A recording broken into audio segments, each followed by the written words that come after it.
अंबाजोगाई तालुक्यातील पट्टीवडगाव येथील युवकाच्या खुनाची घटना ताजी असताना आज सोमवारी पहाटे शहरातील तथागत चौकात एका 41 वर्षीय सेवकाचा मृतदेह आढळून आल्यानं परिसरात प्रचंड खळबळ उडाली आहे।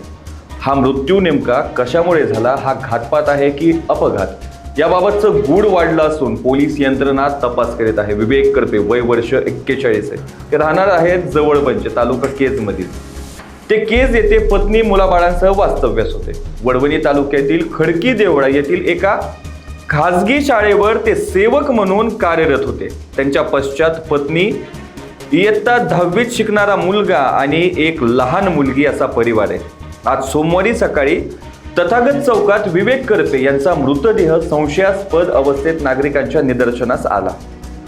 घटनेची माहिती मिळताच अंबाजोगाई पोलिसांनी तात्काळ घटनास्थळी धाव घेतली। मृतदेहाचा पंचनामा करताना पोलिसांनी मयताच्या खिशात ट्रॅव्हल्सचे तिकीट आढळून आले, त्यामुळे ते केजवरून किंवा इतर ठिकाणाहून प्रवास करून अंबाजोगाईत आले असावेत असा प्राथमिक अंदाज वर्तवला जातोय। मात्र त्यांचा मृत्यू कसा झाला या पोलीस तपास करत आहेत। तर तथागत चौकातील CCTV फुटेज तपासले जात आहेत। तसेच शवविच्छेदन आणि पोलीस तपासात खरे कारण समोर येईलच। मात्र सततच्या घडणाऱ्या घटनांमुळे चिंतेचं वातावरण निर्माण झाले। अशाच ताज्या अपडेटसाठी लोकाच्या टीव्हीला सबस्क्राईब करा आणि लाईक करायला विसरू नका।